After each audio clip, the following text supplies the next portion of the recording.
Carotenoids के type हो गए थे, अब उसके आगे फंक्शन रह गए थे कैरोटिनॉइड्स के। कुछ नोट्स से भी देखेंगे जो कि गूगल ड्राइव पे पड़े हैं, है ना, और कुछ लिखा रहा हूं, देखते हैं। ठीक है, चलो देखो।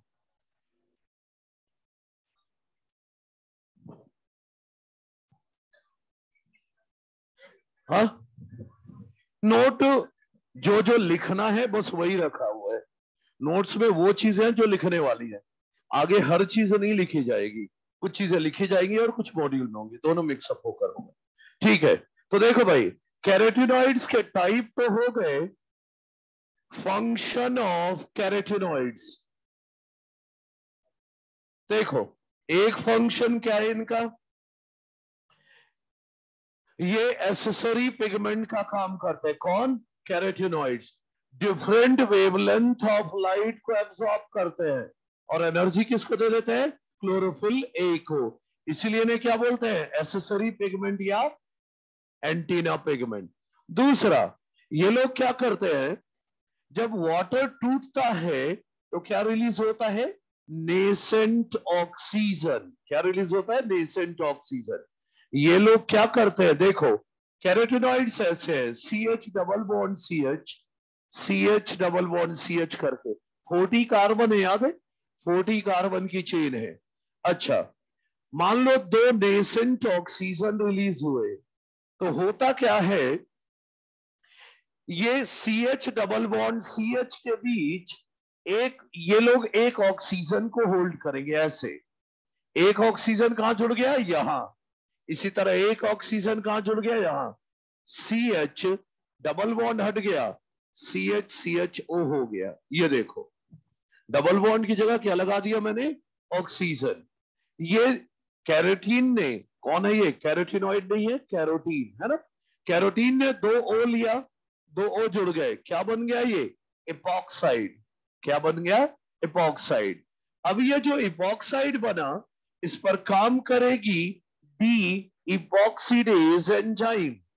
अब डी इपॉक्सीडेज एंजाइम जब काम करेगी तो ये जो दो है ना, ये रिलीज हो जाएंगे एज H2O, और ये वापस अपने नेचुरल फॉर्म में आ गया। ये देखो, प्लस O2 रिलीज हो गया। मतलब इसने क्या किया? नेसेंट ऑक्सीजन को मॉलिक्यूलर ऑक्सीजन में बदल दिया। क्लियर है? एक और बात, ये लोग, पता है, ये जो नेसेंट ऑक्सीजन है, अगर इसे मॉलिक्यूलर में ना बदला जाए, O2 में ना बदला जाए, तो ये नेसेंट ऑक्सीजन हाईली रिएक्टिव है, क्लोरोफिले को ऑक्सीडाइज कर सकता है। तो देखा जाए तो क्लोरोफिले को ऑक्सीडाइज होने से बचा लिया किसने? कैरोटिनॉइड ने। सही है। अच्छा, एक और चीज, मान लो यहां पर क्लोरोफिल ए है, क्लोरोफिल ए है, इसको कौन घेर के रखते हैं? कैरोटिनॉइड्स। ताकि जो लाइट आ रही है ना, सारी लाइट, सारी की सारी लाइट अगर क्लोरोफिल ए पर पड़ जाए तो क्लोरोफिल ऑक्सीडाइज हो सकता है, डैमेज हो सकता है। इसलिए क्लोरोफिल ए पर कुछ लाइट पड़ेगी, बाकी लाइट किसने ले लिया? कैरोटिनॉइड्स ने। तो सारी लाइट पड़ जाती तो क्लोरोफिल ए डिस्ट्रॉय हो सकता था, है कि नहीं? तो क्या किया है कैरोटिनॉइड्स ने? बाकी लाइट को खुद ले लिया ताकि क्लोरोफिले पर लिमिटेड लाइट रेज पड़े। तो इस तरह देखा जाए तो क्लोरोफिले को डैमेज होने से बचा लिया। देखो, एक शब्द है फोटो ऑक्सीडेशन। फोटो ऑक्सीडेशन का क्या मतलब है? और दो चीजों से हो सकता है ऑक्सीडाइज क्लोरोफिले। क्लोरोफिले ऑक्सीडाइज हो सकता है due to high light intensity, ढेर सारी लाइट पड़ जाए तो ऑक्सीडाइज हो सकता है। तो कौन बचा रहा है हाई लाइट इंटेंसिटी से क्लोरोफिले को? कैरोटिनॉइड। और दूसरा ऑक्सीडाइज होने का क्लोरोफिले की वजह है नेसेंट ऑक्सीजन, उससे भी तो कैरोटिनॉइड बचा रहा है। इसीलिए कैरोटिनॉइड्स को कहते हैं शील्ड पिगमेंट, शील्ड पिगमेंट, या बोलो एंटीऑक्सीडेंट। शील्ड पिगमेंट या एंटीऑक्सीडेंट। कोई समस्या तो नहीं है? और देखो क्या करते हैं लोग, फ्लावर को कलर देते हैं to to attract insect for pollination, मतलब इंटोमोफिली में भी मदद करते हैं। फ्रूट्स फ्रूट्स को कलर देते हैं ताकि एनिमल फ्रूट्स को खाए और उसके सीड इधर उधर बिखेर दे। इसे क्या बोलते हो? Seed dispersal by animals. क्या बोलते हो? जूकोरी। उसमें भी मदद करेंगे। और पिछली क्लास में बताया तो था beta carotene is precursor of vitamin A. एक बीटा कैरोटीन के डाइजेशन से 2 विटामिन ए मिलेंगे, है ना। तो ये 2-4 फंक्शन मैंने बताया, फटाफट लिख लो फिर आगे बढ़ते हैं। टाइप्स बता दिए थे मैंने। फंक्शन ऑफ कैरोटीनॉइड में पहला लिखो, they act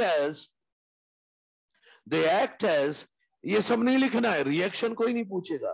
they act as accessory pigment और antenna pigment. They act as accessory pigment, carotenoids की बात हो रही है। They act as accessory pigments और एंटीना पिगमेंट्स। मॉड्यूल में भी मार्क कर सकते हो, कोई दिक्कत नहीं। They act as accessory pigments और antenna pigments as they absorb light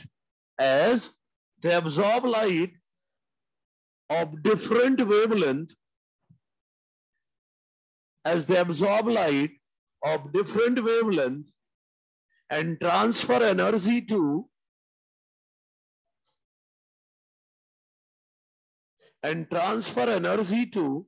chlorophyll A.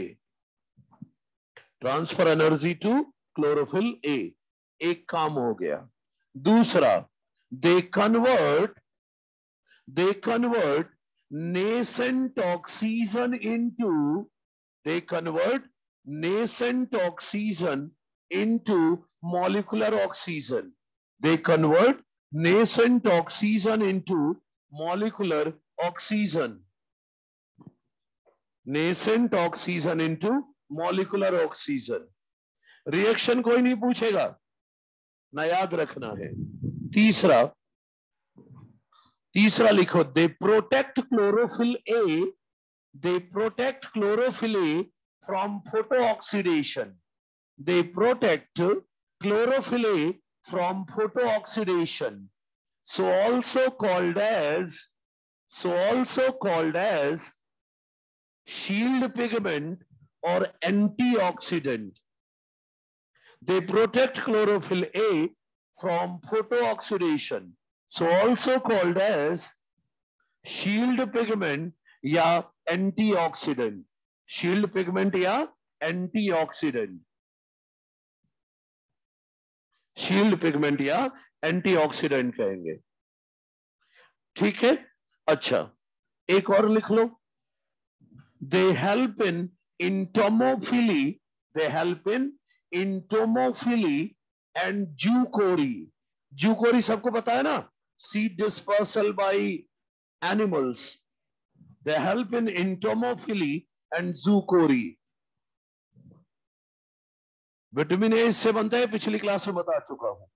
अच्छा, अब ऐसा करो, फोटो ऑक्सीडेशन एग्जैक्टली क्या है अलग से एक जगह लिख लो, क्योंकि फोटो ऑक्सीडेशन लोग आधा जानते हैं। तो फोटो ऑक्सीडेशन को डिफाइन कर लो, कहीं पर अलग से लिख के रखो। फोटो ऑक्सीडेशन क्या है, ये फोटो ऑक्सीडेशन क्या है वो लिख लो। Oxidative destruction of chlorophyll A, oxidative destruction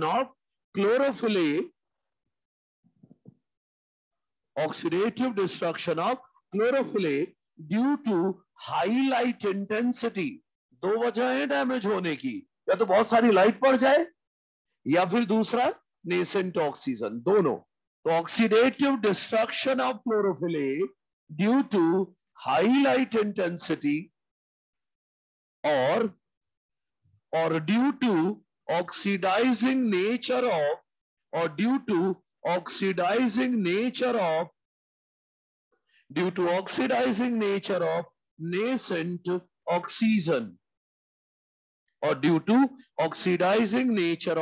nascent oxygen, हो गया। अच्छा, तो कैरोटीनॉइड की बात खत्म हुई। थोड़ा सा फाइकोबिलेंस बता देता हूं। फाइकोबिलेंस क्योंकि फाइकोबिलिन तो ब्लू ग्रीन एल्गी और रेड एल्गी में होते हैं। देखो भाई, फाइकोबिलिन्स पिछली क्लास में बताया था, ये प्रोटीनीशियस नेचर के हैं और ये सॉल्युबल है हॉट वाटर में। और क्या, इनकी सिंथेसिस के लिए भी लाइट की जरूरत नहीं है। Light is not required for their synthesis. इनकी सिंथेसिस के लिए लाइट की जरूरत नहीं है। इनमें ना तो मैग्नीशियम होता ना फाइटोल टेल होती। मैग्नीशियम और फाइटोल टेल एब्सेंट होगा। एक बात और, कहां मिलेंगे ये? ब्लू ग्रीन एल्गी में और रेड एल्गी में। ब्लू ग्रीन एल्गी और रेड एल्गी, ये तीन तरह के हैं, याद है? ब्लू कलर का है तो फाइकोसाइनिन, रेड कलर का है तो फाइकोइरिथ्रिन, और लाइट ब्लू है तो एलोफाइकोसाइनिन। सही है? अच्छा, ये चलो टाइप्स बता देता हूं। टाइप्स में पहला बोला मैंने फाइकोसाइनिन, जो कि ब्लू कलर का है। दूसरा है फाइकोइरिथ्रिन, जो कि रेड कलर का है। तीसरा एलोफाइकोसाइनिन, एलोफाइकोसाइनिन जो कि लाइट ब्लू कलर का है। ये हो गए फाइकोबिलेंस। पिगमेंट क्लोज करने के पहले दो लाइनें बताने वाला हूं, और वो दो लाइन क्या है?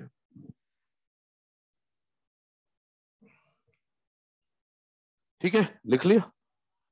फाइकोसाइनिन ब्लू, फाइकोइरिथ्रिन रेड और एलोफाइकोसाइनिन लाइट ब्लू।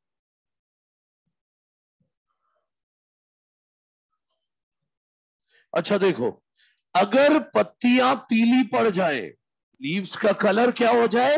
येलो, किसके कारण? Due to insufficient light. अंधेरे के कारण अगर पत्तियां पीली पड़ जाए तो कहेंगे इटियोलेशन। क्या कहते हैं? इटियोलेशन। अब अंधेरा छोड़कर किसी भी वजह से पत्ती पीली पड़े, चाहे वो मिनरल डेफिशिएंसी हो या वायरस का इंफेक्शन हो या कुछ भी हो, उसे बोलेंगे क्लोरोसिस। अंधेरे में रखने से पत्ती पीली पड़े तो इटियोलेशन, और किसी भी वजह से हो रहा है क्लोरोसिस। सही आ चुका है एक बार? तो ये दो लाइन लिख लो, फिर मैं आपको एनसीईआरटी के पेज 210 वो जो ग्राफ है ना, उधर ले चलता हूं। पहली लाइन लिखो, yellowing of leaves, yellowing of leaves due to insufficient light, yellowing of leaves due to insufficient light, इसे क्या बोलेंगे? इटियोलेशन। और अगर yellowing of leaves हो ड्यू टू मिनरल डेफिशिएंसी हो या वायरल इन्फेक्शन हो, ऐसा कुछ भी हो, तो क्या बोलेंगे? क्लोरोसिस। ये इंपॉर्टेंट लाइन थी, ये बता दिया।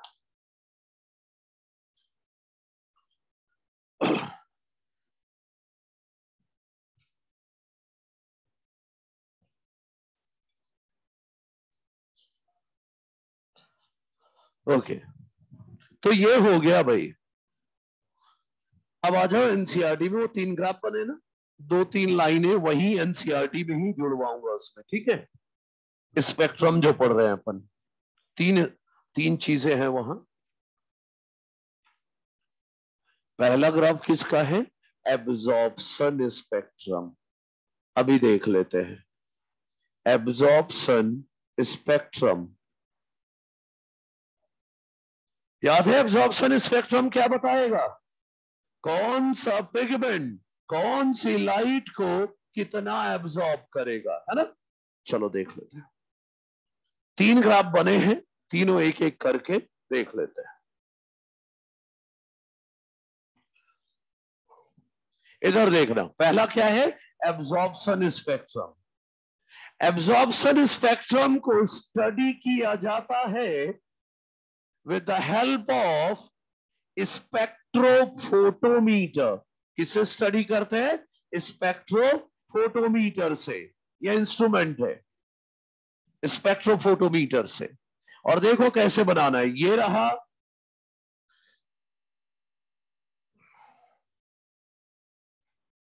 ये लो भाई, इधर एनसीईआरटी ने लिखा है क्या, absorbance of light by chloroplast pigments, by chloroplast pigments, इधर ये लिखा हुआ है, ठीक है।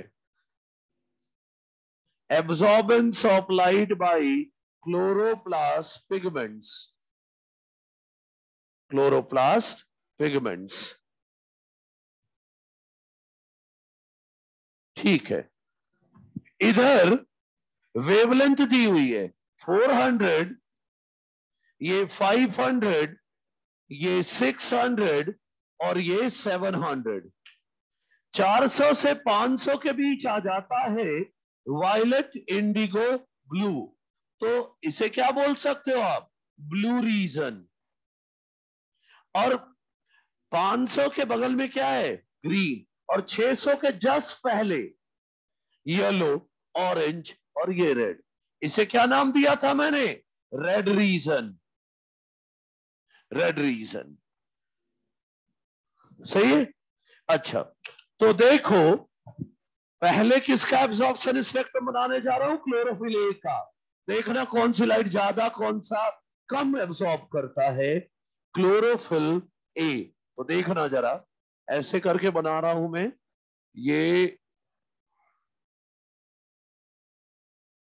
ऐसे करके,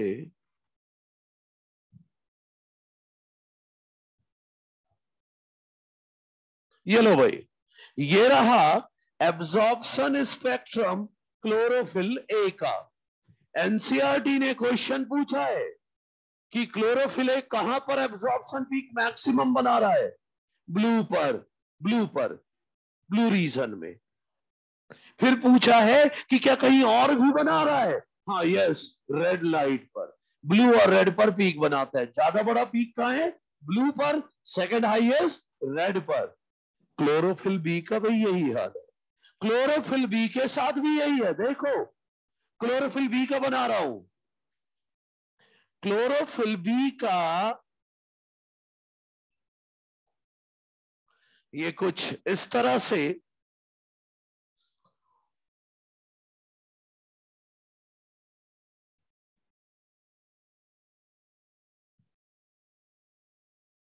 ये लो, ये क्लोरोफिल बी का है। तो क्लोरोफिल बी में भी यही बोलूं कि वो भी सबसे ज्यादा एब्जॉर्प्शन पीक कहां बनाता है, ब्लू और रेड में। सबसे बड़ा पीक ब्लू और सेकंड हाईएस्ट रेड। मतलब क्लोरोफिल ए और बी दोनों मैक्सिमम कौन सी लाइट एब्जॉर्ब करते हैं, blue, second highest red, simple. और कैरोटीनॉइड्स का, कैरोटीनॉइड्स का सिंपल है, कैरोटीनॉइड्स का तो ऐसे करके बना देना। देखो एम बनाना है और 510 520 के पास गिरा देना है, ये कैरोटीनॉइड्स का हो गया। कैरोटीनॉइड कौन सा लाइट एब्जॉर्ब किया, ब्लू और थोड़ा सा ग्रीन। तो कैरोटीनॉइड क्या एब्जॉर्ब किया, ब्लू एंड ग्रीन। तो एब्जॉर्प्शन स्पेक्ट्रम से क्या क्वेश्चन आ सकता है, एक तो लेबलिंग, एक तो लेबलिंग। तो लेबलिंग तो आपको पहचान में रहेगा, जो ब्लू की तरफ ज्यादा ऊंचा है, जो ब्लू की तरफ ज्यादा ऊंचा है वो क्लोरोफिल बी है, और जो रेड की तरफ ज्यादा ऊंचा है वो क्लोरोफिल ए है। क्या कहते हो, ब्लू की तरफ सबसे ऊंचा जो दिखे वो क्लोरोफिल बी है, और रेड की तरफ जो सबसे ऊंचा दिखे वो क्लोरोफिल ए है। और एम बोले तो कैरोटीनॉइड। या तो लेबलिंग आ जाएगी, या तो फिर जो लाइन में बोल रहा हूं वो आ जाएगा। तो दो लाइन लिख लो ना वहीं पर कहीं, क्या लिखोगे, both chlorophyll A and B, both chlorophyll A and B, both chlorophyll A and B form maximum absorption peak. Both chlorophyll A and B form maximum absorption peak in blue light. Both chlorophyll A and B form maximum absorption peak in blue light and then in red light, in blue light and then in red light. सबसे बड़ा peak कहां है? Blue में दोनों का, और then in red light. एक line और लिख दो कि carotenoids absorb blue and green light. क्या? Carotenoids absorb blue and green light. Carotenoid absorb blue and green light. या तो ये दो लाइन इंपॉर्टेंट है या तो लेबलिंग आ जाएगी बस. Carotenoids absorb blue and green light. तो एब्जॉर्प्शन स्पेक्ट्रम हो गया भाई. अब लेकर आ रहा हूं एक्शन स्पेक्ट्रम. क्या बताएगा वो कि कौन सी लाइट में फोटोसिंथेसिस कम होती है या ज्यादा होती है. चलो देखते हैं एक्शन स्पेक्ट्रम. देखना एक्शन स्पेक्ट्रम. तो देखो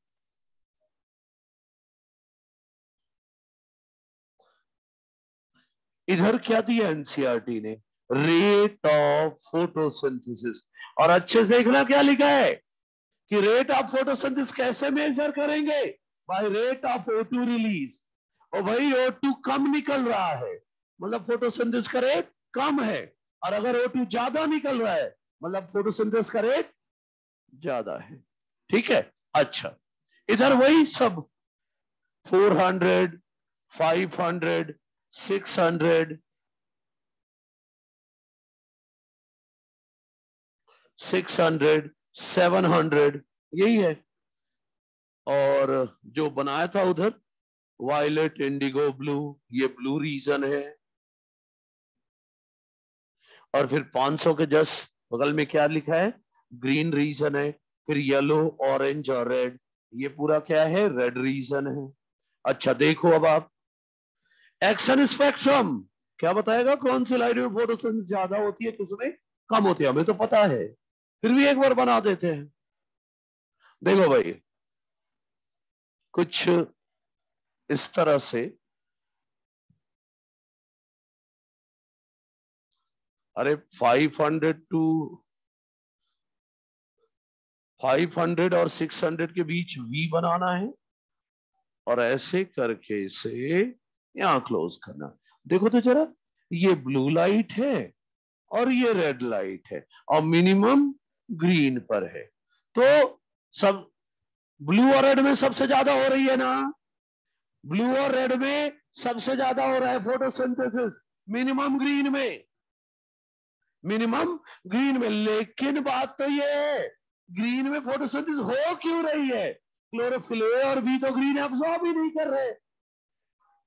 हाँ मतलब बोलू little photosynthesis that occur in green light is due to carotenoids. सही है. तो एक्शन में भी दो लाइन लिख लो. और क्या क्या लिखोगे? पहला कि maximum photosynthesis occur in blue and red light. Maximum photosynthesis occur in blue and red light. Maximum photosynthesis occur in blue and red light, and minimum in red light. Oh, sorry, minimum in green light. Maximum photosynthesis occur in blue and red light, and minimum in green light. Minimum in green light. हुई क्या? क्यों? वहां पर लिख लो एक line छोटी सी वहां पर कि little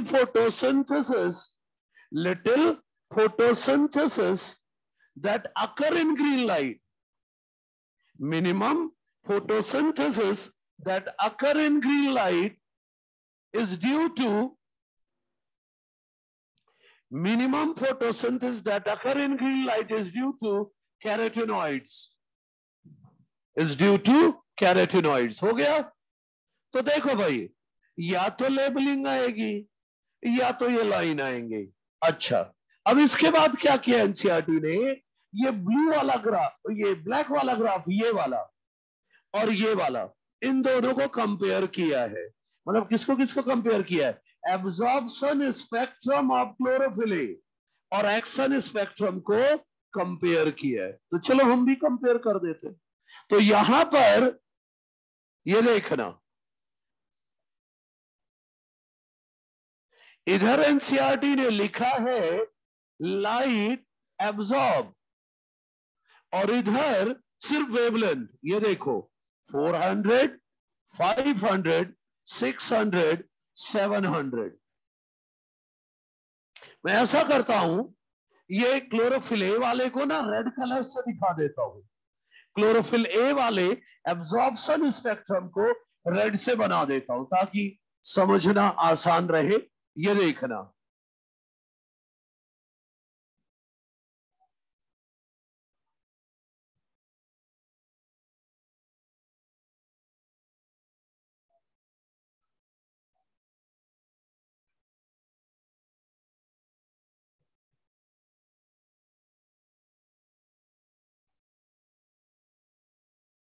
ये क्या बना दिया हमने, absorption spectrum, absorption spectrum of chlorophyll A, absorption spectrum of chlorophyll A बना दिया। अब क्या बनाना है, ये ब्लैक वाला, एक्शन स्पेक्ट्रम ऑफ फोटोसिंथेसिस। तो देखो तो जरा, एक्शन स्पेक्ट्रम इसके जस्ट ऊपर से हो रहा है ना, इसके ऊपर से पास हो रहा है। अच्छा, ये एक्शन स्पेक्ट्रम हो गया, एक्शन स्पेक्ट्रम ऑफ फोटोसिंथेसिस। बड़े ध्यान से एनसीईआरटी की लाइंस आ रही है अब, क्योंकि जब से मैं तो अपनी तरफ से बोल रहा हूं, अब एनसीईआरटी बोलना पड़ेगा। सुनो, ये ब्लू वाला जोन है, ये रेड वाला जोन है, और ये ग्रीन वाला, राइट, ये ग्रीन वाला। ये सब देखते हुए बोलू, क्लोरोफिल कौन सी लाइट को ज्यादा एब्सॉर्ब कर रहा है, ब्लू और रेड। अब फोटोसिंथेसिस सबसे ज्यादा कहां हो रही है, ब्लू और red. Hence we can conclude that chlorophyll is the chief pigment associated with the photosynthesis. जिन लाइट को क्लोरोफिल ज्यादा एब्सॉर्ब करे, बोले तो ब्लू एंड रेड, उन्हीं लाइट पर फोटोसिंथेसिस भी ज्यादा हो रही। तो हम क्या बोल सकते हैं कि क्लोरोफिल ए जो है मेन पिगमेंट है एसोसिएटेड विथ फोटोसिंथेसिस। कोई दिक्कत तो नहीं है। प्लस क्या ये दोनों ग्राफ कंप्लीटली 1-to-1 ओवरलैप हो रहे हैं? 1-to-1 तो ओवरलैप तब बोलता ना जब ब्लैक और रेड लाइन एक के ऊपर एक चलते। तो ये ओवरलैप हो क्यों नहीं रहे? Due to contribution of accessory pigments. Answer बाद में लिखेंगे, अभी आप सिर्फ देखो। अगर ये जो ग्राफ है, इनको देखकर अपन को नहीं लग रहा कि मैक्सिमम फोटोसिंथेसिस ब्लू में होती है और रेड में होती है ना? लेकिन चक्कर ये है कि क्लोरोफिल ए अकेला अगर सब कुछ कर रहा होता, ध्यान देना अच्छे से, क्लोरोफिल ए अगर अकेले बैठ के सब कुछ कर रहा होता तो क्लोरोफिल ए कहां तक की लाइट एब्सॉर्ब कर रहा है? यहां तक की, मतलब ये वाली वेवलेंथ फोटोसिंथेसिस में यूज होती, और फिर यहां से यहां यूज कर रहा है फोटोसिंथेसिस में। तो क्लोरोफिल अकेले दम पर अगर फोटोसिंथेसिस कराता तो फिर ये वाला फोटोसिंथेसिस कहां तक होती? ये वाला और ये यहां तक, बस। मतलब इस वेवलेंथ में तो फोटोसिंथेसिस होती ही नहीं है, कि नहीं?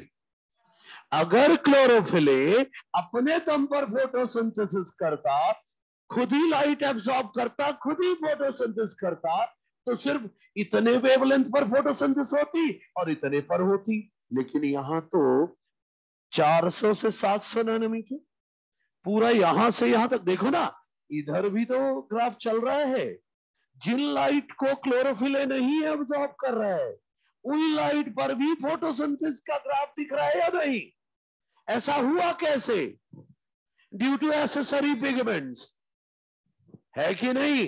अरे भाई, जिन लाइट को क्लोरोफिल एब्सॉर्ब नहीं कर सकता, जिन वेवलेंथ लाइट को क्लोरोफिल ए एब्सॉर्ब नहीं कर सकता, उन लाइट को कौन एब्सॉर्ब करेंगे?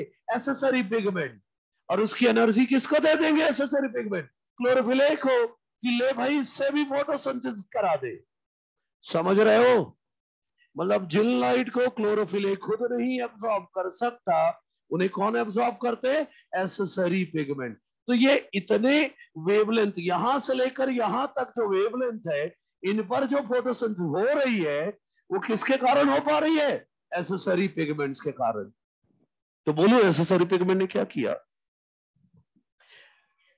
ध्यान से सुनो। उन्होंने इनेबल कर दिया, क्या कर दिया? इनेबल कर दिया a wider range of wavelength of incoming light to be utilised for photosynthesis. अरे भाई, ज्यादा से ज्यादा वेवलेंथ ऑफ लाइट यूज हो सके फोटोसिंथेसिस में, उसमें मदद किया इन्होंने, है कि नहीं? और एसेसरी पिगमेंट एक काम और करते हैं, क्लोरोफिल को फोटो ऑक्सीडेशन से बचाते हैं। वो तो है ही है ना, कैरोटीनॉइड का काम है। लेकिन इन्होंने और क्या किया? वाइड रेंज ऑफ वेवलेंथ, मतलब 400 से लेकर 700 नैनोमीटर एक एक वेवलेंथ लाइट यूज हो रही है फॉर फोटोसिंथेसिस। किसके कारण? एसेसरी पिगमेंट्स के कारण। और एसेसरी पिगमेंट है कौन? Chlorophyll B, carotene and xanthophyll. कौन है? क्लोरोफिल बी, कैरोटीन और जैंथोफिल। सही है। शुरुआत कहां से करो? सबसे पहले पेज 210 का बॉटम एक क्वेश्चन लिखा है, पढ़ो उस क्वेश्चन को। अरे वही कि ये दोनों ग्राफ 1 to 1 ओवरलैप हो रहे हैं या नहीं? आंसर दो नो, और नो लिखने के बाद कारण भी लिखो। नो लिखने के बाद आंसर दो, क्या कारण भी तो बताओ। It is due to contribution of accessory pigments.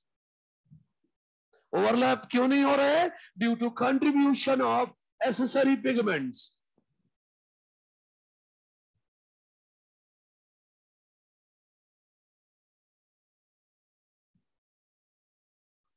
सही है। इसी पेज में ऊपर एक करेक्शन कर लो, लाइन नंबर 11-12 में देखो तो जरा, कहीं कैरेटिनॉइड्स लिखा है।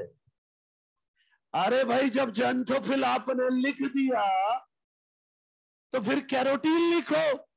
और अगर जैंथोफिल हट या कैरोटिनॉइड लिख रहे हो तो जैंथोफिल हटाओ, क्योंकि कैरोटिनॉइड के अंदर ही तो जैंथोफिल आ जाएंगे। तो यहां जो कैरोटिनॉइड लिखा है पेज 210, 11वीं 12वीं लाइन में कहीं पर है, कैरोटिनॉइड को काट के कैरोटीन करो। क्या? फिर उसी के जस्ट नीचे येलो और 2 काट दो। किसे काटो? येलो और 2 को। सिर्फ येलो ऑरेंज छोड़ो, येलो और 2 कट करो, सिर्फ येलो ऑरेंज छोड़ो। याद है कैरोटीन का कलर क्या पड़ा था? Yellow orange. अब पेज नंबर 211 4th लाइन पढ़ो। Do chlorophyll is major pigment. Chlorophyll के बगल में ए लिखो, 4th line page 211 4th line में लिखा है ना, to chlorophyll is major pigment. तो उसे पूरा लिखो, chlorophyll A is major pigment. सही है। और 6th लाइन में फिर से कैरोटिनॉइड को काट के कैरोटीन करो। 6th लाइन में फिर से कैरोटिनॉइड को काटकर कैरोटीन करो। अरे एसेसरी पिगमेंट के नाम लिखे हैं, क्या क्या लिखे हैं? क्लोरोफिल बी, कैरोटीन और जैंथोफिल, ये एसेसरी है। और आखिरी की 2 लाइन पढ़ो ना, जो मैंने बोला था वही लिखा है या नहीं? क्या लिखा है? कि ये केवल वेवलेंथ ऑफ लाइट नहीं बढ़ाते जो यूज हो जाए फोटोसिंथेसिस में, प्रोटेक्ट करते हैं क्लोरोफिल को फोटो ऑक्सीडेशन से। यही लिखा है क्या? तो देखो भाई, पेज 210 का वो पार्ट भी हो गया। 211 फर्स्ट पैराग्राफ। एनसीईआरटी ने अब हेडिंग डाली है व्हाट इज लाइट रिएक्शन। लेकिन अभी लाइट रिएक्शन की बात नहीं होने वाली है, अभी बात होने वाली है फोटो सिस्टम की।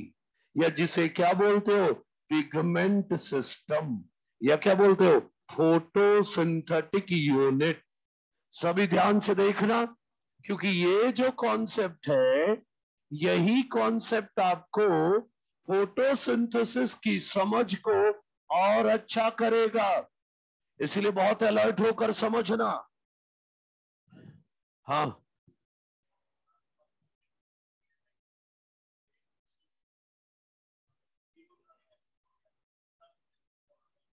लगभग लगभग बनेगा। अच्छे से मैच कर जरा। क्लोरोफिल बी का ग्राफ एक्शन के ऊपर नहीं जा रहा है,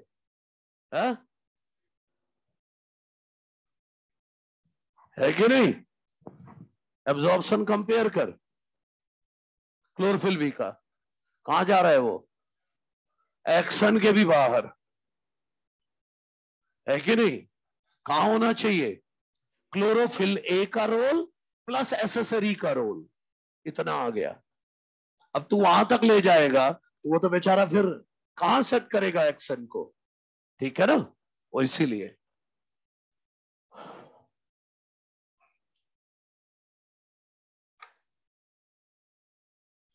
अच्छा चलो अब देखो, अब बारी आती है। हाँ बोलो, क्या लिखा हुआ है?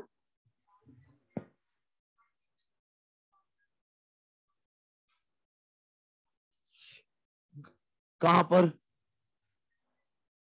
एक सेकंड दिखाओ भाई। हाँ, सुपर इम्पोज का मतलब एक के ऊपर एक रख दिया। क्या ये पूरी तरह से सुपर इम्पोज है? नहीं है। वो ये दिखाना चाह रहा है कि we are comparing the two, ठीक है? और आप सब जानते हो सुपर इम्पोज का मतलब एक के ऊपर एक लाइन चलना, वो कहां चल रही है और नहीं चल रही है, इसीलिए एसेसरी पिगमेंट का सिग्निफिकेंस समझ में आ रहा है, नहीं तो कहां समझ में आएगा, ठीक है? अच्छा सुनिए, व्हाट इज लाइट रिएक्शन में एनसीईआरटी ने डिस्कस किया है फोटो सिस्टम या पिगमेंट सिस्टम या फोटोसिंथेटिक यूनिट, जिसे शॉर्ट में हम PSU कहते हैं। ध्यान से सुनना, क्या होता है ये, ध्यान देना। इसमें ज्यादा कुछ लिखने की जरूरत नहीं है, नोट्स में बकायदे डिटेल में लिखा हुआ ये पार्ट, तो आप सिर्फ यहां पर देखें फिर हाल तो देखो इधर, ये रहा एक थाइलकॉइड मेम्ब्रेन, थाइलकॉइड मेम्ब्रेन। अरे मेम्ब्रेन कोई भी हो, उसमें फॉस्फोलिपिड बाइलेयर होगा, लिपिड के साथ प्रोटीन भी तो होंगे, लिपिड बाइलेयर, प्रोटीन, तरह तरह की चीजें होंगी। थाइलकॉइड मेम्ब्रेन में ये तो होगा ही, प्लस एक एक्स्ट्रा चीज होती है, ग्रुप ऑफ पिगमेंट्स। क्या होता है? Group of pigments. देखो ना, यहां पर, यहां पर एक ग्रुप है पिगमेंट्स का, देखो यहां पर एक ग्रुप है पिगमेंट्स का। ये जो एक ग्रुप दिख रहा है ना आपको, इसे कहते हैं फोटो सिस्टम। नहीं, इस तरह के कई ग्रुप है, मान लो यहां पर भी एक ग्रुप है, यहां पर भी एक ग्रुप है पिगमेंट का, पूरी थाइलकॉइड मेम्ब्रेन में है, पूरी थाइलकॉइड मेम्ब्रेन में लिपिड और प्रोटीन तो है ही, पूरे मेम्ब्रेन में लिपिड और प्रोटीन है। ये नहीं कि जहां पिगमेंट मतलब सिर्फ पिगमेंट है, नहीं, इनके साथ साथ ये भी है यहां, मतलब ये यही है। तो इस तरह पूरे मेम्ब्रेन में कई जगह ये जो पिगमेंट के ग्रुप हैं, इन्हीं को क्या बोलते हैं? Photo system. तो फोटो सिस्टम क्या है? Group of photosynthetic pigments, group of photosynthetic pigments present in thylakoid membrane। Thylakoid membrane में ये जो पिगमेंट्स का ग्रुप है, इसी को क्या बोलते हैं? फोटोसिस्टम। ठीक, और सुनो, दो तरह के फोटोसिस्टम होते हैं, ये बताया था इमर्सन और एर्नोल्ड ने, by working on chlorella.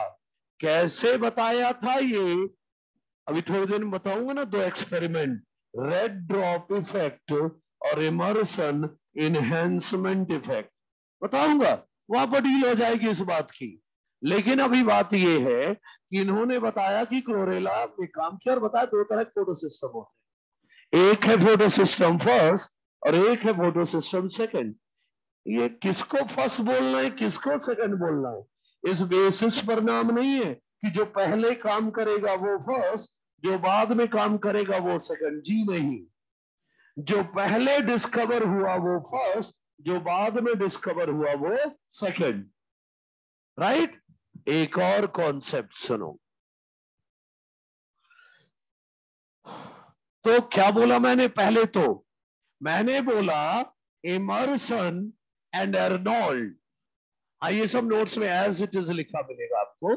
Immersion and Arnold worked on chlorella, green algae है ना, and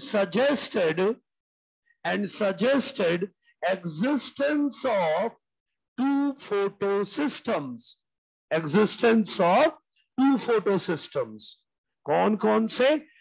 photosystem first and second, and these photosystem have been named, these photosystem have been named in the sequence of their discovery, in the sequence of their discovery इनकी naming की गई है।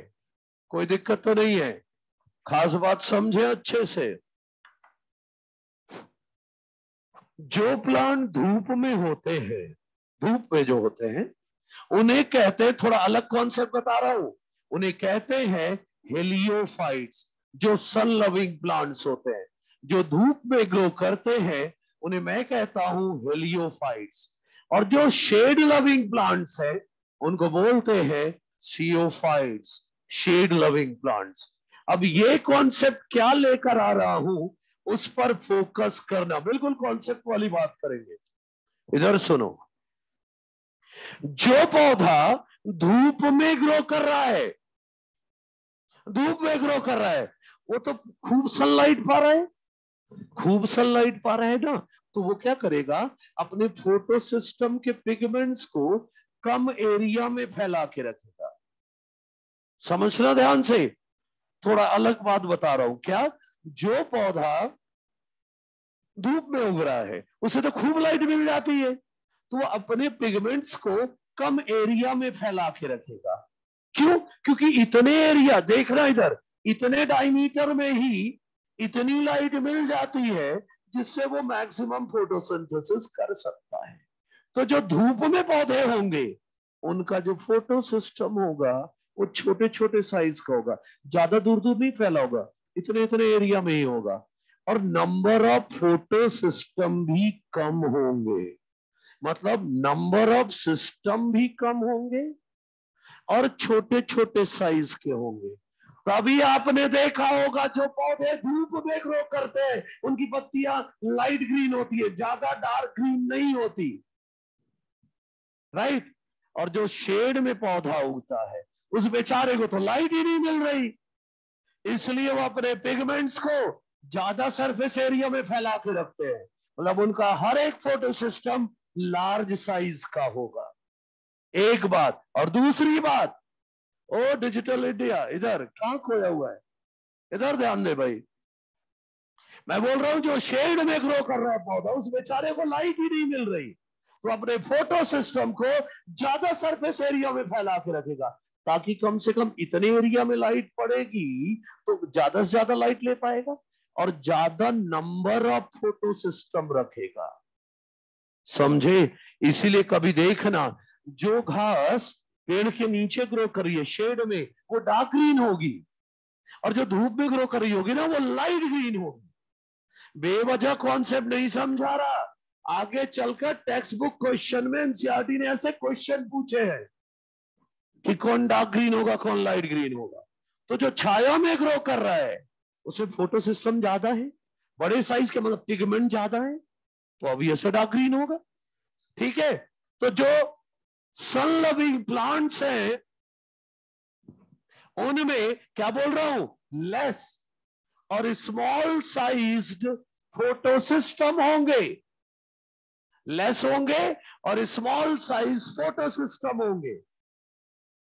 और जो shade loving plant है, more and large sized photo system होंगे, large sized photo system होंगे। ठीक है, एक ये कॉन्सेप्ट है। अब क्या करने जा रहा हूं मैं, एक फोटो सिस्टम को डिटेल में बताने वाला हूं, तो बिल्कुल ध्यान से समझना है।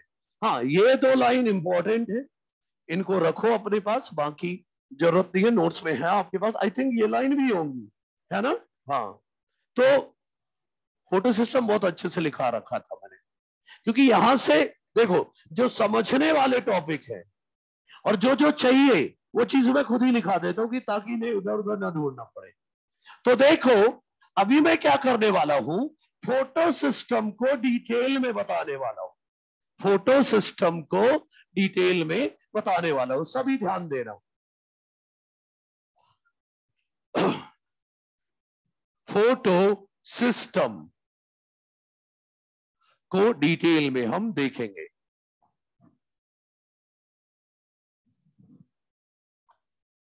हो गई वो दो लाइन जो लिखना चाह रहा था एनसीईआरटी में, वो लिख सकता था ये दो लाइन। अच्छा, फोटो सिस्टम में क्या होता है सुनो तो। हर एक फोटो सिस्टम में, इधर देखो, एक वीआईपी पिगमेंट है। ये जो वीआईपी है, हर एक फोटो सिस्टम में एक वीआईपी पिगमेंट होता है। अरे कुछ नहीं, जिसे रिएक्शन सेंटर कहते हैं। अरे क्लोरोफिल ए 700 या क्लोरोफिल ए 680 की बात कर रहा हूं। तो हर एक सिस्टम में एक होगा, इसे क्या बोलते हैं, रिएक्शन सेंटर या ट्रैप सेंटर। रिएक्शन सेंटर बोलता हूं या ट्रैप सेंटर कहता हूं इसे। और अगर इस वीआईपी को हटा दूं, क्या वीआईपी है सब दिखेगा, सब बताऊंगा अच्छे से। अब ये जान लो, लाइट रिएक्शन के गेट तक इसी को पढ़ते पढ़ते पहुंचेंगे हम, तरह तरह के कॉन्सेप्ट क्लियर होंगे। अगर मैं इस वीआईपी को हटा दूं, ये लो हटा दिया, अब जो बचा है ये 250 से 400 एसेसरी पिगमेंट्स हैं, 250 टू 400 एसेसरी पिगमेंट्स हैं। अब पता है किससे जुड़े होते हैं ये, थाइलेकॉइड मेम्ब्रेन की प्रोटीन से। किससे, थाइलेकॉइड मेम्ब्रेन की प्रोटीन। एनसीईआरटी लिखती है कि एलएससी में जो पिगमेंट्स हैं वो किससे जुड़े होते हैं, प्रोटीन ऑफ थाइलेकॉइड मेम्ब्रेन। अरे बोला ना, लिपिड प्रोटीन तो पूरे पिगमेंट पूरे मेम्ब्रेन में है, और साथ में ये पिगमेंट्स भी हैं। तो पिगमेंट किससे जुड़े हैं, थाइलेकॉइड मेम्ब्रेन की प्रोटीन से। अच्छा, तो ये जो बचे ना रिएक्शन सेंटर छोड़कर, ये 250 से 400 एसेसरी पिगमेंट्स है। और इस पिगमेंट के ग्रुप को कहते हैं लाइट हार्वेस्टिंग कॉम्प्लेक्स या antenna complex. Light harvesting complex या एंटीना कॉम्प्लेक्स। तो हर फोटो सिस्टम में दो चीजें हैं, एक तो रिएक्शन सेंटर और दूसरा है लाइट हार्वेस्टिंग कॉम्प्लेक्स, जिसे हम एलएचसी कहते हैं और एंटीना कॉम्प्लेक्स भी कहते हैं। एंटीना कॉम्प्लेक्स भी कहते हैं। अब दोनों के बारे में तारीफ तो करनी होगी ना, तो ध्यान से देखना क्या खास है। रिएक्शन सेंटर की बात कर रहा हूं। पता है इसमें खास क्या है, कि रिएक्शन सेंटर कुछ और नहीं, सिंगल मॉलिक्यूल ऑफ क्लोरोफिल ए है।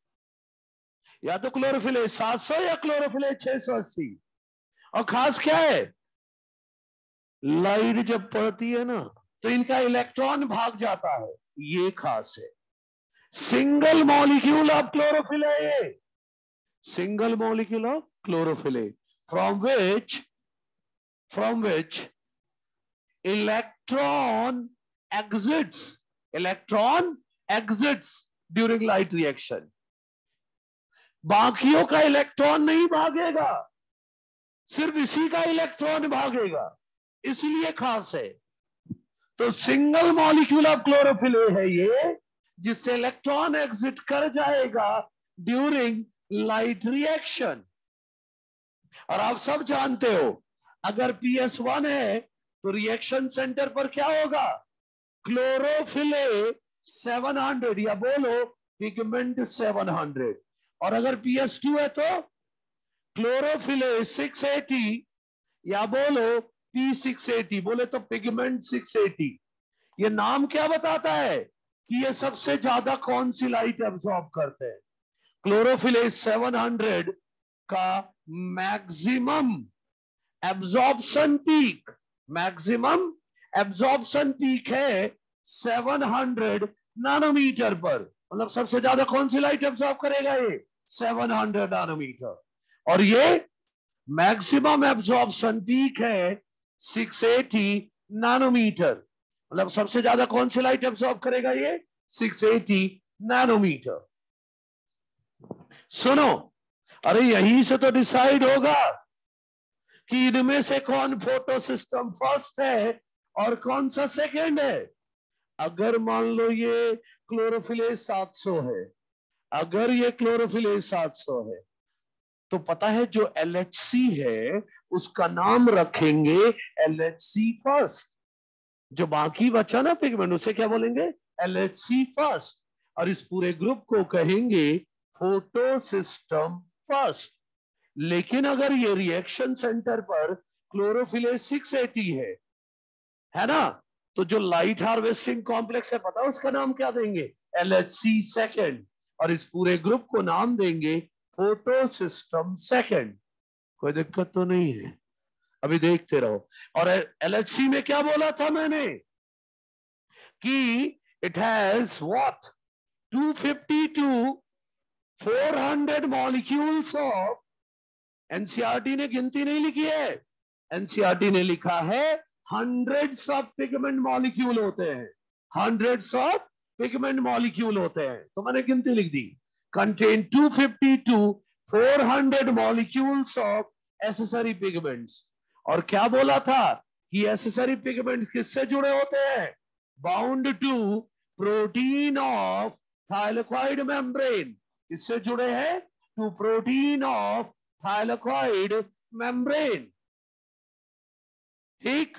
और सुनो, क्या मैं बोल सकता हूं कि एसेसरी पिगमेंट क्या करते हैं? अरे भाई, क्लोरोफिलेज 700, ध्यान से, क्लोरोफिलेज 700 नैनोमीटर वाली लाइट एब्जॉर्ब करेगा। बाकी लाइट कौन एब्जॉर्ब करेंगे? Accessory pigment. और एब्जॉर्ब करने के बाद क्या करेंगे? अगर क्लोरोफिलेज 700 अकेले को बोल दूं कि जा तू फोटोसिंथेसिस कर, तो सिर्फ 700 नैनोमीटर की लाइट ले रहा है मैक्सिमम। तो बाकी लाइट कौन एब्जॉर्ब करेगा? Accessory pigment. और फिर उस लाइट को एब्जॉर्ब करके उसकी एनर्जी किसको देंगे? एसेसरी पिगमेंट, रिएक्शन सेंटर को। अरे मतलब इसको हटा दो, इनका काम यही है, लाइट लो और उसकी एनर्जी को किसको दे दो? रिएक्शन सेंटर को, कि ले भाई इससे भी फोटोसिंथेसिस करा ले। मतलब ये डायरेक्ट लाइट तो ले ही रहा है, डायरेक्ट लाइट तो ले ही रहा है, अब पड़ोसियों से भी लाइट एनर्जी लेकर उससे भी फोटोसिंथेसिस कराता है। तो बोलूं कि they increase the efficiency of photosynthesis, है ना। तो एसेसरी पिगमेंट्स करते क्या है? एसेसरी पिगमेंट्स की अगर बात करूं, accessory pigments increase the efficiency of photosynthesis, increase the efficiency of photosynthesis by absorbing light of different wavelength, by absorbing light of different wavelength, by absorbing light of different wavelength and transferring energy to reaction centre. कोई समस्या तो नहीं है? सब सही है? क्या समस्या तो है?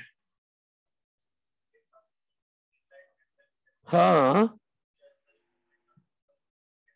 हाँ, थोड़ा इंतजार करो ना, अभी पूरा कर दिया क्या मैंने? अभी सिर्फ मैंने इंट्रोडक्शन दिया कि ये होता है, कैसे काम करेगा वो मैं बताऊंगा। हाँ, सिंगल मॉलिक्यूल है। कौन सा? सिंगल मॉलिक्यूल ऑफ क्लोरोफिल है। एक फोटो सिस्टम में एक मॉलिक्यूल होगा। हाँ, नंबर ही है, सिंगल मॉलिक्यूल होगा, सिंगल मॉलिक्यूल होगा और कुछ नहीं होगा। हाँ चलो,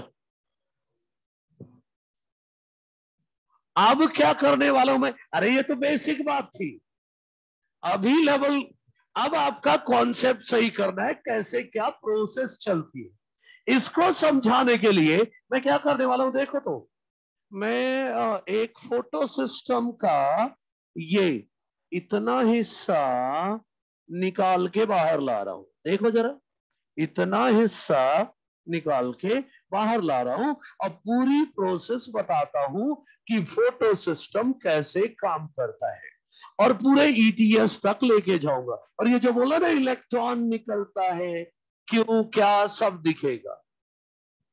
तो देखो, ये लाइनें एज इट इज जो नोट्स मिले हैं आपको उसमें है, आपको मैं वर्किंग दिखाता हूं, देखना जरा, वो ज्यादा इंपॉर्टेंट है।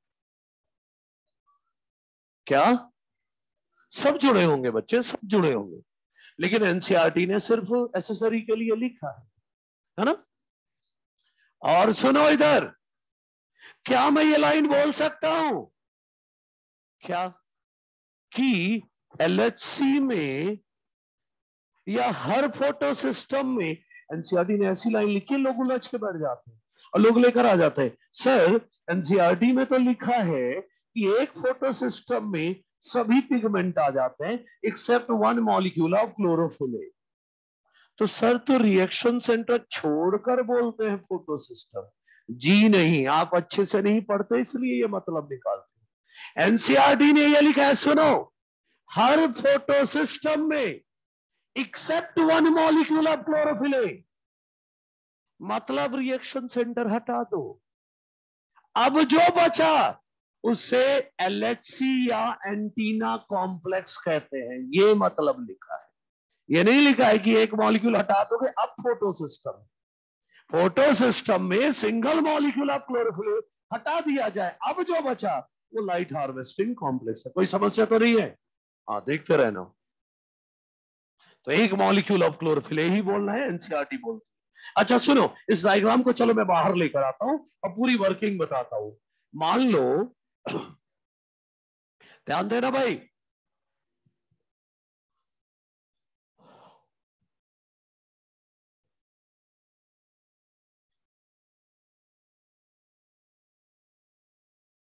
ये लो, ये रहा रिएक्शन सेंटर, ये रहा रिएक्शन सेंटर। अगर PS1 है, अगर PS1 है तो क्या है ये मॉलिक्यूल? क्लोरोफिले 700। और अगर PS2 है तो क्या है ये? क्लोरोफिले 680। और सुनो, बाकी एसेसरी पिगमेंट क्या है? LHC। अगर PS1 पढ़ रहे हो तो बोलो LHC फर्स्ट, PS2 पढ़ रहे हो तो बोलो LHC सेकेंड। ठीक है, मान लो ये PS1 है, मान लो PS1 है, तो 700 नैनोमीटर की लाइट चाहिए इसको। क्या चाहिए इसको? 700 नैनोमीटर की लाइट चाहिए। तो 700 नैनोमीटर वाली लाइट तो ये खुद एब्सॉर्ब करेगा, बाकी लाइट कौन एब्सॉर्ब करेंगे? पड़ोसी। ध्यान से सुनो, एसेसरी पिगमेंट। सर क्या लाइट का बंटवारा होगा? अरे नहीं, आप ध्यान से देखो, अरे ये तो बिल्कुल माइक्रोस्कोपिक है, हमने फैला के बड़ा सा बना दिया, ये तो माइक्रोस्कोपिक है। तो जब लाइट पड़ेगी तो सब अपने अपने वेवलेंथ की लाइट ले लेंगे, सबका अपना कैरेक्टर होता है कि मैं ये वाली वेवलेंथ एब्जॉर्ब करूंगा, मैं ये वाली। फॉर एग्जांपल मान लो इस रो में पिगमेंट जो है, वो एग्जांपल बता रहा हूं, एग्जैक्ट वैल्यू नहीं है, ये जो सबसे दूर वाला रो है ना, ये लोग सबसे कम वेवलेंथ वाली लाइट एब्जॉर्ब करते हैं 430। मान लो ये लोग एब्जॉर्ब करते हैं 500 नैनोमीटर वाली, ये एब्जॉर्ब करता है 550 वाली, ये 600 वाली, ये 650 नैनोमीटर वाली, और इसे चाहिए 700 नैनोमीटर वाला। सही है? अच्छा, तो 700 वाली तो इसने एब्जॉर्ब कर ली, बाकी क्या क्या देखो, 430 वाली इसने एब्जॉर्ब की। अभी लाइट को मैं एनर्जी लेवल पर लेके जाऊंगा, थोड़ा इंतजार करना अभी। अब ये देखो, इसने एक फोटोन ऑफ लाइट एब्सॉर्ब किया, एब्सॉर्ब करके क्या करेगा, लाइट एनर्जी एब्सॉर्ब करेगा और अपने पड़ोसी को लाइट एनर्जी ट्रांसफर करेगा। ये अपने पड़ोसी को ट्रांसफर करेगा, ये अपने पड़ोसी को, ये अपने को, और ये अपने को। तो ये जो लाइट एनर्जी, एसेसरी पिगमेंट और रिएक्शन सेंटर के पिगमेंट में क्या अंतर है वो देखने का वक्त है। इधर वाले पिगमेंट पता है क्या करता है, लाइट एनर्जी लेते हैं और लाइट एनर्जी अगले को पास करते हैं, और पता है इसे क्या बोलते हैं, रेजोनेंस एनर्जी ट्रांसफर। क्या बोलते हैं, resonance energy transfer. Light energy लेना और लाइट एनर्जी ट्रांसफर करना क्या कहलाता है, ये रेजोनेंस एनर्जी ट्रांसफर। ये पड़ोसी पड़ोसी एक दूसरे को पास कर ले। लेकिन जब ये रिएक्शन सेंटर को मिलेगा तो ये तो अलग टाइप का पिगमेंट है, ये क्या करेगा, सुनो, ये लाइट एनर्जी लेगा और लाइट एनर्जी जब लेगा ना तो इसका एक इलेक्ट्रॉन एक्साइट हो जाएगा, इसका एक इलेक्ट्रॉन एक्साइट हो जाएगा। और इलेक्ट्रॉन जब एक्साइट हुआ, बोला था ना रिएक्शन सेंटर वो क्लोरोफिल है जिससे इलेक्ट्रॉन भाग जाएगा। इलेक्ट्रॉन जो एक्साइट हुआ, यहां पर कोई बैठा था, जैसे इलेक्ट्रॉन निकला प्राइमरी इलेक्ट्रॉन एक्सेप्टर लेके भाग गया। कौन ले गया, प्राइमरी इलेक्ट्रॉन एक्सेप्टर। और देखो, मान लो PS2 है, ये PS2 है, तो इलेक्ट्रॉन लेके भागा मान लो A, फॉर एग्जाम्पल A से लेके भागा B, A लेकर भागा, A से ले गया B, B से ले गया C, C से ले गया D, और D से PS1 ने ले लिया। अब PS1 से इलेक्ट्रॉन लेकर भागा X, X से Y, Y से Z, और X से Y, Y से Z, यहां तक लेकर आओ, साइक्लिक अलग से दिखाऊंगा। देखा आपने, ये इलेक्ट्रॉन की भगाने की प्रोसेस को ही तो ETS कहते हैं, इलेक्ट्रॉन ट्रांसपोर्ट सिस्टम। अगर PS2 से इलेक्ट्रॉन निकल के भागा है तो वापस दोबारा नहीं आएगा उसके पास, इसी को कहते हो नॉन साइक्लिक ETS। और अगर PS1 से लेकर भागा है तो इलेक्ट्रॉन घूम फिर कर वापस आ जाएगा, इसे साइक्लिक ETS कहते हो। समझ रहे हो, कनेक्ट करते हुए चलो तो समझना आसान रहेगा। तो ये देखते हुए बोलूं कि PS1 साइक्लिक और नॉन साइक्लिक दोनों ETS में काम करता है, और PS2 केवल नॉन साइक्लिक ETS पर काम करता है। एक एक्स्ट्रा नॉलेज देता हूं, सुनो, PS2 पानी को ऑक्सीडाइज करता है, तो PS2 को बोलूं ऑक्सीडाइजिंग नेचर, क्योंकि वो वाटर को ऑक्सीडाइज करता है। और याद करो PS1 का काम होता है NADP+ को रिड्यूस करवाना, NADPH बनवाना, तो PS1 को बोलो रिड्यूसिंग नेचर, NAD+ को रिड्यूस करवाता है। जो बोल रहा हूं ये होता हुआ दिखेगा, अगली क्लास में पूरा मैकेनिज्म पढ़ेंगे अब लाइट रिएक्शन का, ठीक है। अभी तो सिर्फ बाहर बाहर की बात हो रही है। तो PS1 NADP+ को रिड्यूस करवाता है, रिड्यूसिंग नेचर। PS2 वाटर को ऑक्सीडाइज करवाता है, ऑक्सीडाइजिंग नेचर। क्लियर है, अच्छा। तो सुनो, मैं ये कह रहा हूं रिएक्शन सेंटर में क्या अलग था। अरे ये लोग लाइट एनर्जी लेते थे और अगले को लाइट एनर्जी ही पास करते थे, लेकिन रिएक्शन सेंटर वाला लाइट एनर्जी लेता है और इलेक्ट्रॉन देता है। Electron is a form of chemical energy. क्या, केमिकल एनर्जी। मतलब लाइट एनर्जी को केमिकल एनर्जी में बदला जाता है, बोलते हैं ना। ये कहां पर होता है, रिएक्शन सेंटर पर।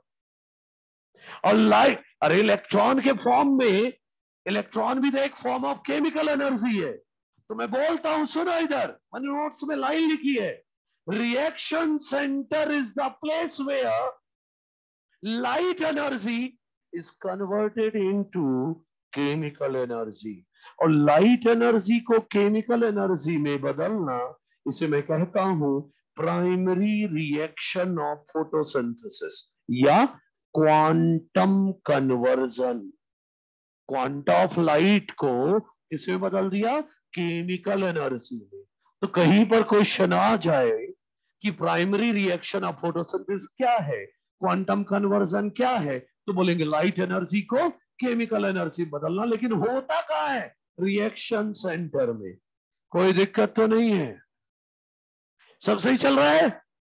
अभी और देखो, अभी तो बातें बाकी है। इधर सुनो,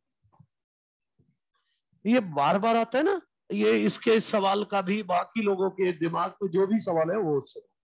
देखो, जो सबसे कम वेवलेंथ वाली लाइट है, मतलब जो सबसे ज्यादा एनर्जी वाली लाइट है, उसको एब्जॉर्ब करने वाला पिगमेंट रिएक्शन सेंटर से सबसे दूर होगा, बिल्कुल दूर होगा। ध्यान दीजिएगा, ये 700 नैनोमीटर, ओ इधर देखो, 700 नैनोमीटर वाली लाइट भी खुद ले लिया। मतलब इसे कौन सी लाइट चाहिए थी? Energy poor light. 700 नैनोमीटर मतलब बहुत कम एनर्जी वाली लाइट चाहिए। 430 वाली ले ले तो जल के राख हो जाए, कहो। बहुत एनर्जी रिच है भाई 430 नैनोमीटर लाइट, ऑक्सीडाइज हो सकता है क्लोरोफिल 700। समझ रहे हो? इसीलिए इसने लिया। अब क्या करेगा? मैं ये बोल रहा हूं, हर रो में जो पिगमेंट है सबकी खास बात है। जब लाइट आती है तो 430 नैनोमीटर लाइट ये ले लेंगे, ये लोग ले लेंगे, 500 वाली लाइट ये लोग ले लेंगे, 550 वाली ये, 600 वाली ये, 650 वाली ये, 700 ये ले लिए, है ना? सबने अपनी अपनी लाइट ली। अच्छा, प्लस सर वो जो 430 वाली आई थी उसका क्या?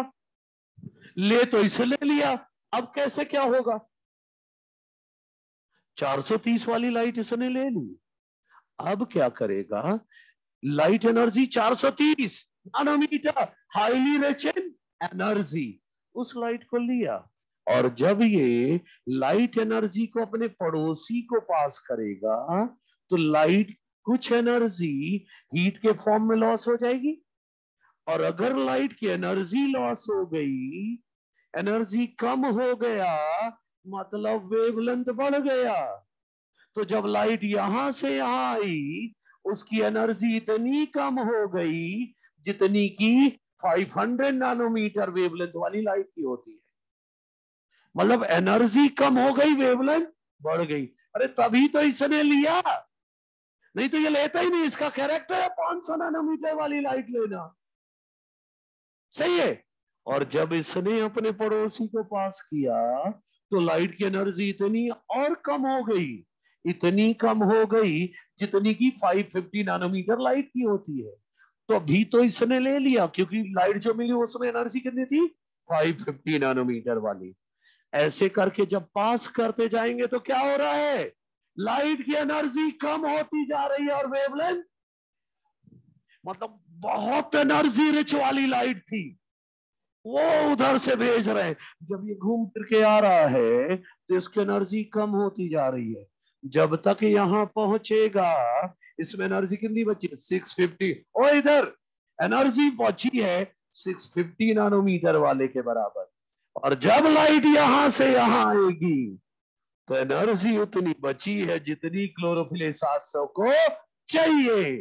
तो देखा आपने, मतलब क्लोरोफिल 700 को डायरेक्ट 700 वाली लाइट तो मिल ही रही है, और ये लोग ज्यादा एनर्जी वाली लाइट ले लेते हैं और उसकी एनर्जी कम करवा देते, बोलू एनर्जी को फनल करवा देते हैं, एनर्जी को फनल करवा देते, कम करवा के इसके पास भेजते हैं। यही वो बात है कि बोलते हैं ना, एसरी पिगमेंट फोटो ऑक्सीडेशन से बचाते हैं। कैसे बचाते हैं? ऐसे ही, ज्यादा एनर्जी वाली लाइट की एनर्जी को कम करवा देते हैं। मतलब ऐसा देखो, अगर आपको फील लाना है तो ऐसे देखो, इधर मान लो ये क्लोरोफिल 700 है, क्लोरोफिल 700 है।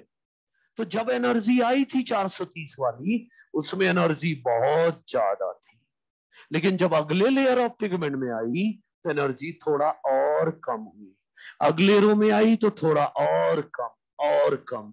और जब तक क्लोरोफिल 700 तक पहुंचा तो उसके पास उतनी एनर्जी है जितना इसको चाहिए। नेसेसरी पिगमेंट क्या करते हैं? फोटो ऑक्सीडेशन से कैसे बचाते हैं? By funnelling the energy, energy को मिनिमाइज कर देते, मतलब वेवलेंथ बढ़ा देते हैं। अरे भाई 430 नैनोमीटर की लाइट में फोटोसिंथेसिस नहीं होती, 680 और 700 ही यूज हो रहा है। लेकिन वो बाकी जो लाइट आ रही है उनको लेकर उनकी एनर्जी 680 नैनोमीटर और 700 के बराबर कर देते हैं। तो पीएस सेकंड कौन सा? अगर पीएस सेकंड होता तो कौन सी लाइट लेता? 680 वाली। समझ रहे हो? अच्छा, ये है फोटो सिस्टम की वर्किंग। कोई दिक्कत तो नहीं है? अच्छा, एक बात और, क्या ये सारी बातें नोट्स में लिखी हैं? देख लो भाई, कुछ ना हो बता देना। इनमें से सब है कि कैसे क्या ये लोग काम करते हैं। अब मुझे ये बताना है कि ये शुरुआत में बात आई थी ना कि एमर्सन और अर्नोल्ड ने बोला था कि दो तरह के फोटो सिस्टम होते हैं। कैसे बोला था? अरे दो एक्सपेरिमेंट किए थे, और वो दो एक्सपेरिमेंट क्या है वो बताने वाला। अरे वही रेड ड्रॉप इफेक्ट और इमर्सन इनहेंसमेंट इफेक्ट, ये बताना है।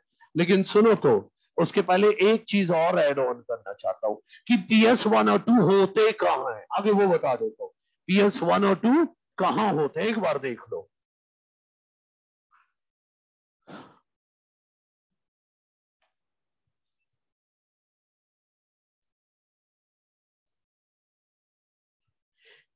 ये नोट्स इसीलिए है ताकि आपको समझने पर जोर लगाओ, जितना ज्यादा टाइम मिले समझेंगे। अच्छा इधर देखो, इधर देखो, क्या बता रहा था? लोकेशन। इधर देखो, ये थैलेकॉइड्स बना रहा हूं, ग्रेनल थैलेकॉइड, ग्रेनल थैलेकॉइड ये है, ये ग्रेनल थैलेकॉइड है। और या ग्रेनल एमिली बोल दो। और ये क्या है? स्ट्रोमल थैलेकॉइड या स्ट्रोमल एमिली। अच्छा, ये ग्रेनम है। पता है PS2 कहां होता है? छिपे हुए सरफेस पर। कहा? छिपे हुए सरफेस पर। अरे स्ट्रोमल थैलेकॉइड में तो कोई छिपा हुआ सरफेस ही नहीं है। छिपा हुआ सरफेस ये है, देखो, मान लो ये एक थैलेकॉइड, ये दूसरा थैलेकॉइड, तो दोनों थैलेकॉइड के बीच में छिपा हुआ सरफेस नहीं। यहां, मेरा कहने का मतलब यहां पर ऐसे दिख जाएगा ना, छिपे हुए सरफेस पर मिलेगा PS2। मतलब कहां मिल रहा है PS2? एप्रेस्ड पार्ट ऑफ, एप्रेस मतलब छिपे हुए पार्ट पर, पार्ट ऑफ ग्रेनल थैलेकॉइड। कोई समस्या तो नहीं है? PS2 कहां मिलेगा, दिख गया। अब बात आई PS1। पता है PS1 कहां मिलता है? खुले सरफेस पर, एक्सपोज्ड सरफेस पर। तो खुला हुआ सरफेस तो देखो तो ग्रेनल थैलेकॉइड में भी है, ग्रेनल थैलेकॉइड में भी है, और स्ट्रोमल थैलेकॉइड में भी है। तो PS1 यहां भी मिलेगा और यहां भी मिलेगा। मतलब PS1 कहां मिल रहा है आपको? बोलू, एक तो स्ट्रोमल एमिली में, कहा मिल रहा है? स्ट्रोमल थैलेकॉइड या स्ट्रोमल एमिली में। और कहा? बोलू, नॉन एप्रेस पार्ट, बोला मतलब क्या बोलू? Exposed part of granal thylakoid. सही है भाई, कोई समस्या तो नहीं है? Non appressed part of granal thylakoid. Clear है सबको? एक और बात, इसको मैं थोड़ा अलग ढंग से बोलना चाह रहा हूं। मैं ऐसे बोल दूं कि ग्रेनल थैलेकॉइड में तीन चीजें होती है। ग्रेनल थैलेकॉइड में तीन चीजें होती है। छिपे हुए सरफेस पर PS2, खुले हुए सरफेस पर PS1, plus NADP reductase enzyme. अगली क्लास की तैयारी चल रही है ये सब। क्या बोल रहा हूं कि ग्रेनल थैलेकॉइड में क्या क्या होगा? PS1, PS2 और NADP रिडक्टेज, सब लिख रखा है मैंने नोट्स में, इसीलिए नहीं लिखवा रहा हूं। और स्ट्रोमल थैलेकॉइड में केवल PS फर्स्ट होगा, केवल PS फर्स्ट होगा, ना तो PS2 होगा ना तो NADP रिडक्टेज होगा, स्ट्रोमल थाइलेकॉइड में केवल क्या होगा, PS बस और कुछ नहीं। क्लियर है? ना NADP रिडक्टेज होगा ना तो PS सेकंड होगा। ठीक, अच्छा। अब इमर्सन और एर्नोल्ड ने कैसे प्रूव किया कि दो फोटो सिस्टम होते हैं, ये दिखाने जा रहा हूं। कैसे साबित हुआ कि दो फोटो सिस्टम होते हैं, क्या था इनका एक्सपेरिमेंट, वो दिखा रहा हूं। दो एक्सपेरिमेंट थे इनके, एक था रेड ड्रॉप इफेक्ट और एक था रेड ड्रॉप इफेक्ट और एक था इमर्सन इनहेंसमेंट इफेक्ट। थोड़ा गौर करिएगा, इधर तो मैं इमर्सन इनहेंसमेंट इफेक्ट समझाऊंगा और उस पार समझाऊंगा रेड ड्रॉप इफेक्ट। ठीक है, क्या रेड ड्रॉप इफेक्ट? हाँ तो मॉड्यूल में है, मॉड्यूल में है, देख वो देख।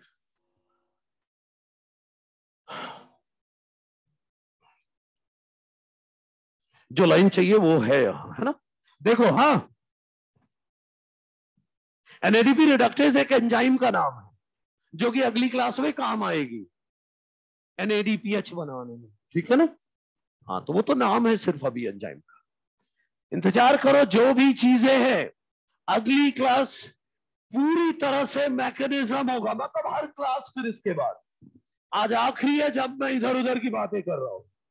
रेड ड्रॉप इफेक्ट और इमर्सन इनहेंसमेंट इफेक्ट। आगे अपना दिमाग थोड़ा ठीक ठाक करके समझो। PS2 बोले तो क्लोरोफिल ए 680, क्लोरोफिल ए 680 कौन सी लाइट पे काम कर पाएगा? लेस देन, बोलू 680 या लेस देन 680, दोनों पर काम करेगा क्या? अरे भाई, अगर 700 दे दूं तो? अरे सुनो सुनो, क्लोरोफिल 680 को कम से कम इतनी एनर्जी चाहिए जो 680 नैनोमीटर के बराबर हो। कम से कम 680 नैनोमीटर लाइट की एनर्जी चाहिए, तब उसका इलेक्ट्रॉन एक्साइट होगा। समझ रहे हो? तो अगर 700 दे दूं तो 680 से तो इसमें कम एनर्जी है, तो इसका इलेक्ट्रॉन एक्साइट ही नहीं हो पाएगा।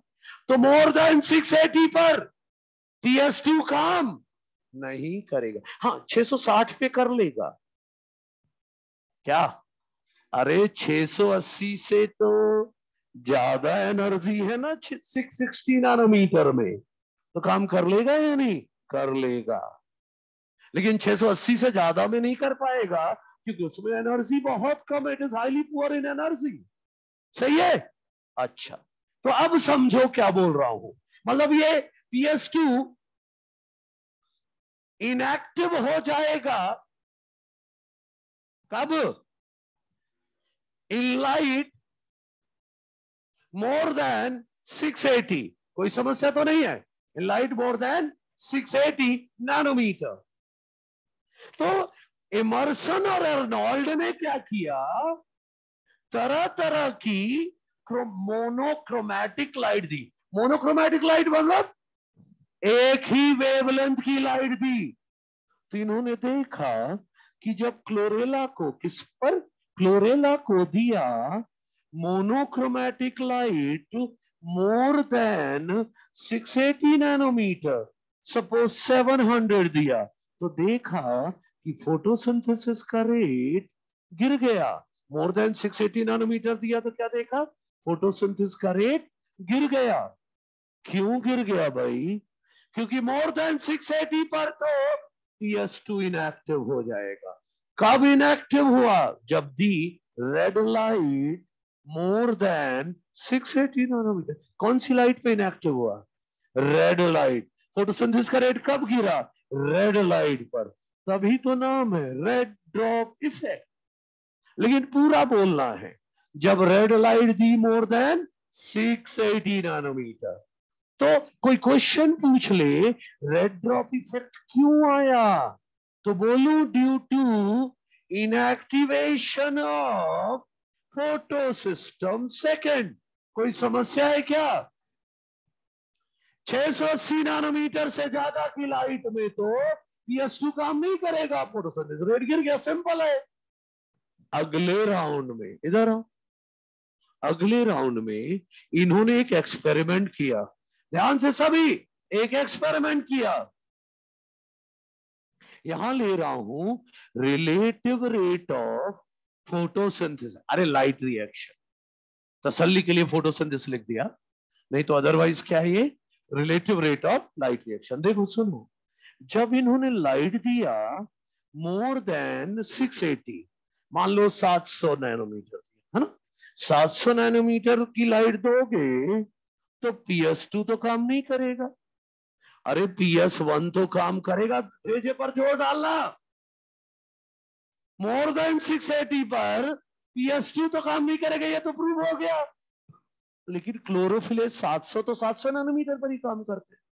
तो अगर मैं 690 दे दूं, 700 दे दूं, तो PS1 तो काम करेगा ना, 690 700 पर काम करेगा PS1, तो PS1 अकेले काम कर लेगा। Let rate of light reaction is x, बस समझने के लिए। जब मैंने लेस देन 680 दिया, दूसरा क्या ले रहा हूं, लेस देन 680, थोड़ा गौर करिएगा, ये थोड़ा फंसा सकता है आपको। लेस देन 680 दे रहा हूं, रेड लाइट लेस देन 680, तो सुनो, अगर रेड लाइट लेस देन 680 दे रहा हूं, मतलब 660 दे रहा हूं मान लो, तो 660 दे रहा हूं तो PS2 तो काम करेगा, PS1 के भी काम करने के चांस तो है नहीं। देखो ध्यान से, दोनों रिस्क है। एक रिस्क ये भी है कि इतनी लाइट पाकर क्लोरोफिल 700 बहुत ज्यादा एनर्जी रिच ना समझ ली और ऑक्सीडाइज ना हो जाए, ये भी रिस्क रहेगा। और दूसरा है कि ये काम कर भी सकता है, क्योंकि 660 नैनोमीटर और 700 नैनोमीटर की लाइट में कुछ ज्यादा एनर्जी डिफरेंस नहीं है। समझ रहे हो मेरी बात? अरे 40 नैनोमीटर लाइट में इतनी ज्यादा एनर्जी रिच, इतना एनर्जी डिफरेंस थोड़ी ना आएगा कि ऑक्सीडाइज हो ही जाए सारा। मेरा कहने का मतलब रिस्क जोन है, कुछ PS1 काम कर भी सकते हैं, कुछ ना करें, राइट। लेकिन PS2 तो आराम से काम करेगा, PS2 तो आराम से काम करेगा। तो लेस देन 680 दूं तो मान लो लाइट रिएक्शन का रेट आया, फॉर एग्जाम्पल इधर PS1 काम कर रहा है मोर देन 680 पर, 700 पर, और इधर PS2 काम कर रहा है, PS1 इफ बट है तो ठीक है, कुछ ना कुछ तो काम कर रहा है। और अगले राउंड जब दोनों लाइट को मिला के दिया, तो आपको क्या उम्मीद है, क्या आना चाहिए rate of light reaction? X और वाई के बराबर, अरे दोनों मिला के दे रहा हूं, एक्स और वाई के बराबर आना चाहिए, नहीं आया। अरे एक्स प्लस वाई के बराबर आना चाहिए, नहीं आया, बल्कि उससे ज्यादा आया। मान लो ये जेड है, पता है एक्स प्लस वाई से जेड ज्यादा आया, पता है कितना, लगभग 25%, लगभग 25% इन दोनों के सम टोटल का ज्यादा आया।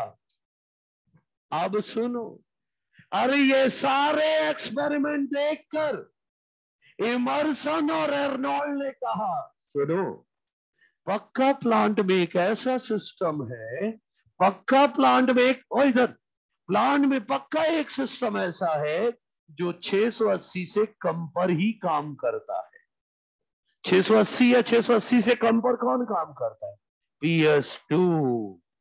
और एक ऐसा है जो 700 देने पर भी काम कर रहा है, मतलब एक 680 से ज्यादा पर काम करता है, मतलब PS1।